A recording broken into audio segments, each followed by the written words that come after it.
विप्रवर, आपके 3 पग में जो भी समाएगा वो मैं आपको दान देने का ये संकल्प लेता हूँ।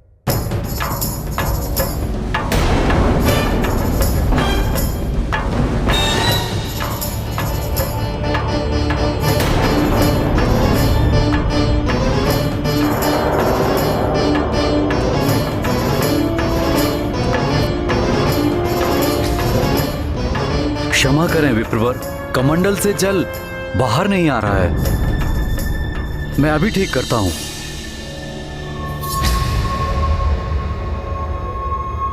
प्रतीत हो रहा है कुछ अवरोध आ गया है कमंडल में। लाइए, अभी ठीक हो जाएगा।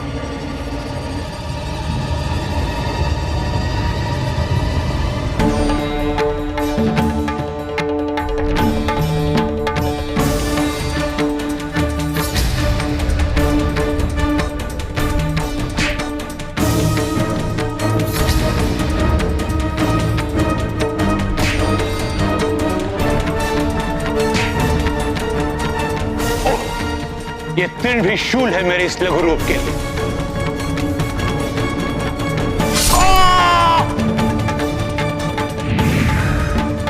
लीजिए, अवरोध हट गया महाराज बलि।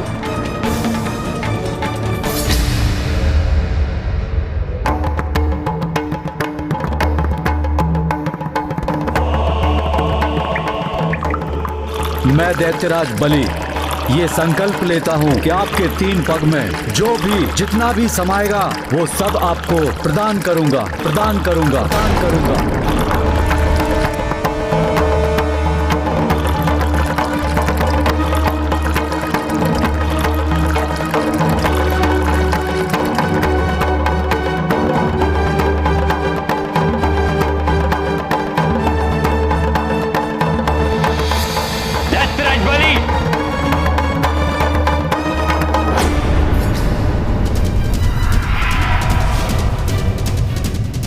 आज्ञा की अवहेलना करने वाले मूढ़मती,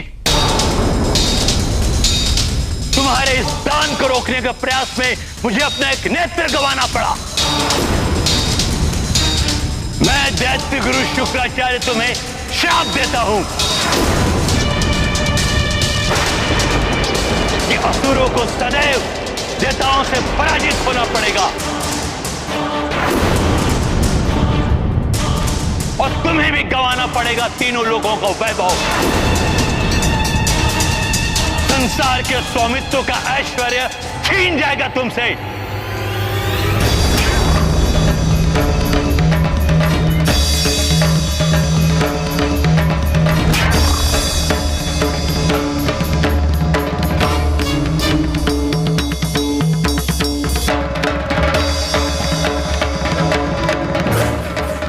मैंने जो भी किया उसके लिए मुझे कोई भी श्राप स्वीकार है गुरुदेव।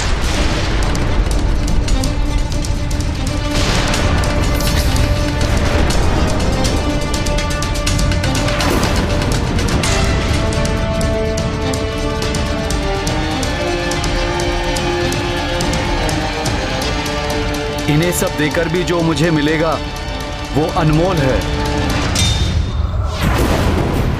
अब मुझे कुछ भी गंवाना पड़े मुझे कोई दुख नहीं।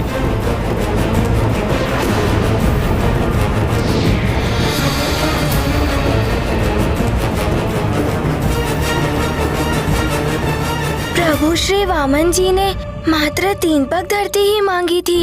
ऐसा क्या हो गया कि गुरुदेव शुक्राचार्य ने महाराज बलि को इतना भीषण शाप दे दिया? हनुमान, कदाचित प्रभु वामन राजा बलि से त्रिलोकों का अधिपत्य नहीं मांगते, क्योंकि तीनों लोगों का शासन राजा बलि ने अपने बल पर प्राप्त किया था। किंतु ईश्वर की लीला हुई और दैत्य गुरु बाध्य हो गए राजा बलि को श्राप देने के लिए। विचित्र है प्रभु की लीला। प्रभु वामन जी ने मात्र 3 पग धरती मांगी थी, फिर कैसे उन्होंने उनसे तीनों लोगों का प्रभुत्व मांग लिया? ये लीला कैसी हुई ये सुनो। राजा बलि ने श्राप तो स्वीकार कर ही लिया था। निराश होकर शुक्राचार्य क्रोधावश वहां से चले गए।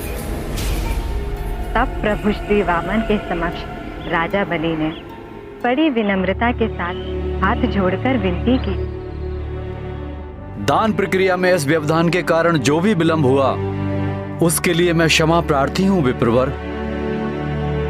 3 पग के माप में आप जो भी प्राप्त करना चाहते हैं उसे मैं सहर्ष प्रदान करने के लिए प्रस्तुत हूं। कृपया अपना दान प्राप्त कर मेरा संकल्प पूर्ण करें।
श्री हरि, आपकी इस लीला का माध्यम बनकर मैं धन्य हो गया।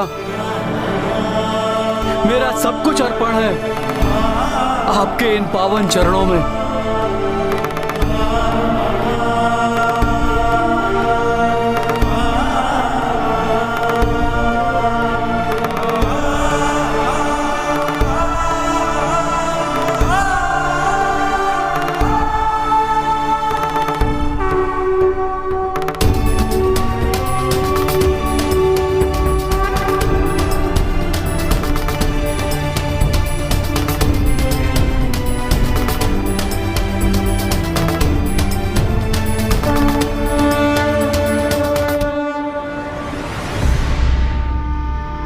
महाराज बलि, आपने 3 पग में समाने योग्य वस्तुओं का दान देने का वचन दिया था।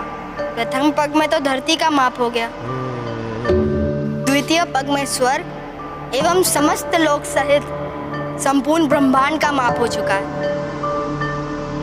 अब आप ही मुझे बताइए कि मैं अपना तृतीय पग कहाँ रखूं? बताइए राजन, बताइए कहाँ रखूं मैं अपना तृतीय पग?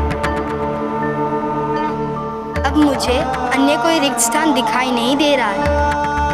प्रभु, अब तो मेरे पास कुछ शेष रहा ही नहीं जो मैं आपके श्री चरणों में अर्पित कर सकूं, किंतु वचन पूर्ण करना है मुझे। अब मेरे पास जो भी शेष रहा है वो मैं स्वयं ही हूं। अतः आप अपना तृतीय पग, अपना पावन चरण मेरे शीश पर रखे प्रभु, रखे प्रभु।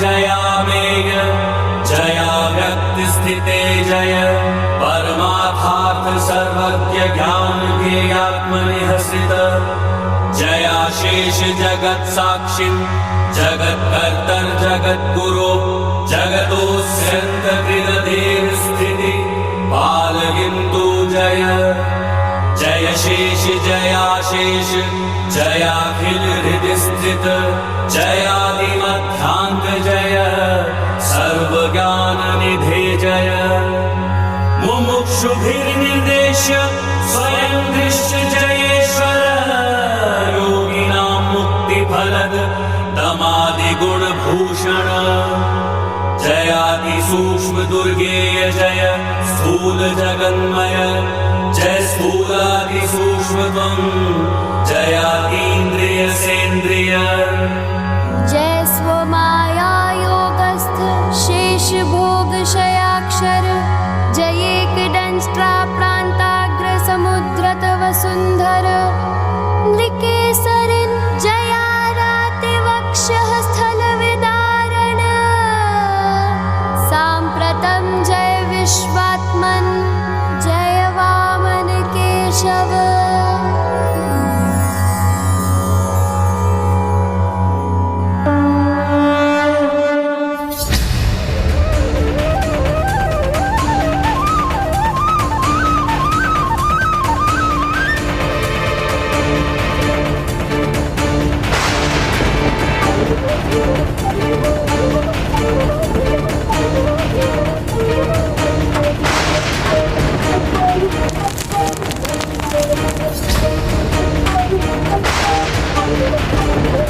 प्रभु।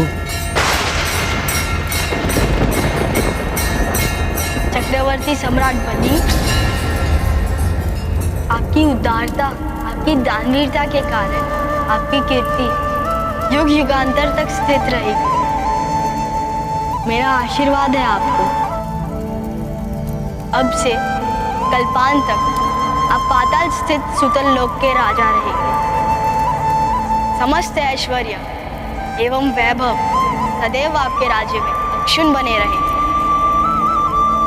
मैं स्वयं आपके राज्य की सदा रक्षा करूंगा और भविष्य में अगले स्वर्ग अधिपति इंद्र का पद आपको प्राप्त होगा। आपकी कृपा अपरंपार है प्रभु। मैं धन्य हो गया प्रभु, धन्य हो गया। आपका सदैव कल्याण हो दैत्यराज बलि। इस प्रकार प्रभु श्री नारायण ने वामन अवतार धारण किया। अब तुम बताओ हनुमान, प्रभु के इस पंचम अवतार की कथा से तुमने क्या सीखा? हाँ, प्रथम तो ये कि ईश्वर कभी भी किसी के भी प्रति अन्याय नहीं करते। उनसे जो लिया उससे भी अधिक उत्तम वरदान दिया, यहाँ तक कि इंद्र पद का भी अधिकारी बना दिया। हाँ, सत्य कहा तुमने हनुमान। और द्वितीय ये माता कि कभी भी गुरुदेव की आज्ञा की अवहेलना नहीं करनी चाहिए। और ये भी गुरुदेव कोई अनुचित कार्य करे तो उन्हें भी गुरु शुक्राचार्य की भांति दंडित होना पड़ता है। हाँ, जैसे उनके एक नेत्र की ज्योति चली गई थी। और अंतिम ये कि दान धर्म निभाने वाले को भी सब गंवाकर बहुत कुछ प्राप्त होता है। जैसे राजा बलि ने तीनों लोकों का राज गंवा दिया, परंतु उन्हें तीनों लोकों के स्वामी श्री हरि का संरक्षण प्राप्त हो गया। हाँ पुत्र, एक प्रकार से उन्हें स्वयं प्रभु की प्राप्ति हो गई। और इससे बड़ी संपदा अन्य कोई हो ही नहीं सकती। माता, आप जो मुझे ये ज्ञान योग की शिक्षा दे रही हैं, उससे भगवान की विशालता एवं महानता से मेरा परिचय हो रहा है। इसके लिए मैं सदैव आपका आभारी रहूंगा माता। अब मुझे शीघ्र बताइए कि प्रभु श्री हरि ने अपना षष्ठम अवतार कौन सा धारण किया? अवश्य हनुमान, वामन अवतार में प्रभु श्री हरि नारायण शांत एवं सौम्य ब्रह्मचारी के रूप में अवतरित हुए थे। षष्ठम अवतार में वे उग्र एवं महान योद्धा के रूप में पृथ्वी पर आए। उग्र एवं महान योद्धा? अरे वाह माता, कौन थे वो महान भक्त योद्धा? शीघ्र बताइए ना। उनका जन्म भी त्रेता युग के मध्य में हुआ था, जब हैं वंशी सहस्त्र भुजाधारी महाराज कार्तवीर्य का शासन था, जिन्हें अतुलित शक्तियां प्राप्त हुई थी। अपार शक्तियों के स्वामी होने के कारण उन्हें अपने बल पर अभिमान हो गया था और वो अपनी ही प्रजा पर अत्याचार करने लगे थे।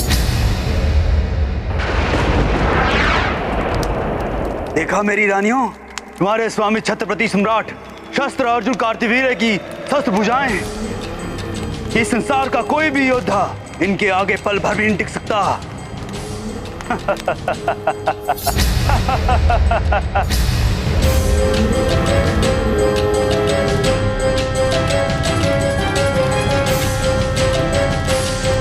प्रणाम महाराज। प्रणाम महारानियों।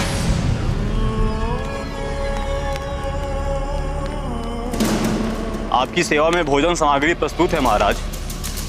सेवकों, ये उचित समय नहीं है यहाँ आने का।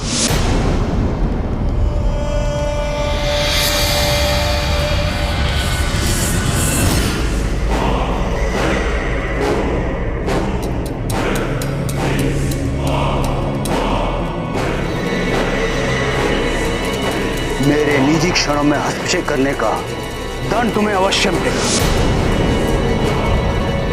और तुम सबको मिलेगा।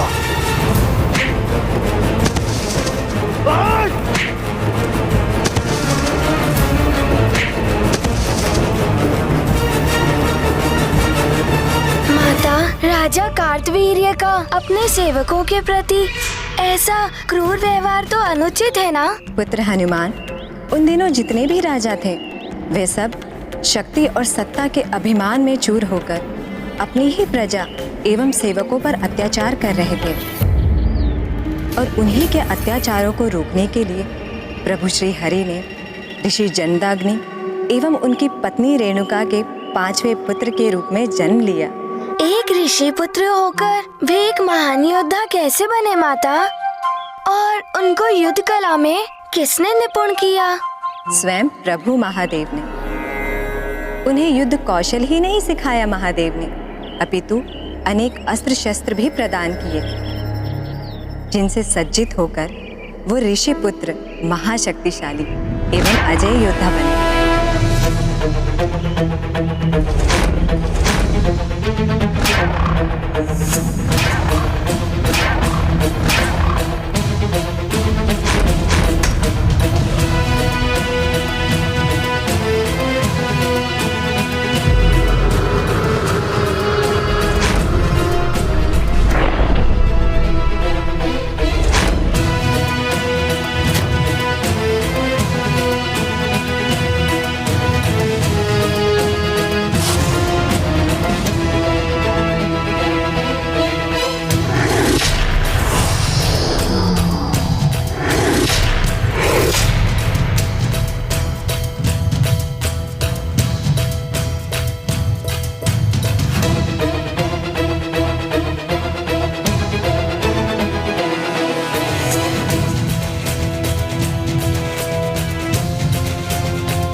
गुरुदेव। पुत्र,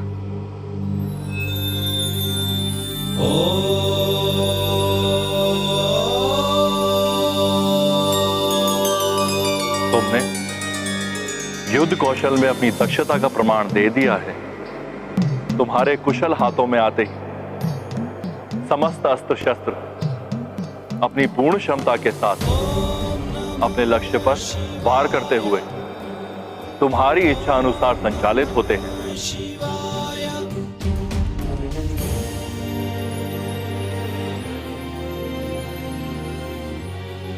गुरुदेव,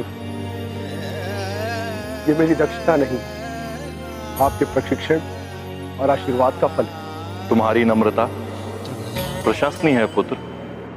अब तक मैंने तुम्हें अनेक अस्त्र शस्त्र प्रदान किए हैं, किंतु अब तुम्हारा प्रशिक्षण सफलतापूर्वक संपन्न होने के उपलक्ष्य में मैं तुम्हें वो शस्त्र प्रदान करूंगा जिसे आज तक किसी ने भी शस्त्र के रूप में प्रयोग नहीं किया है।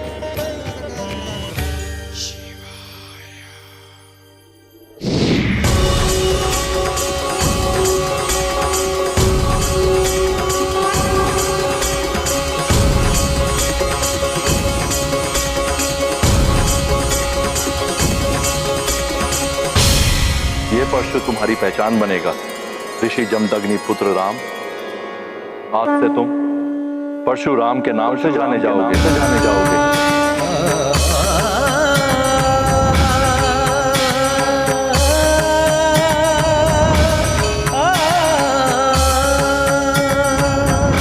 ईश्वर की प्रत्येक लीला में सृष्टि का कल्याण छिपा होता है।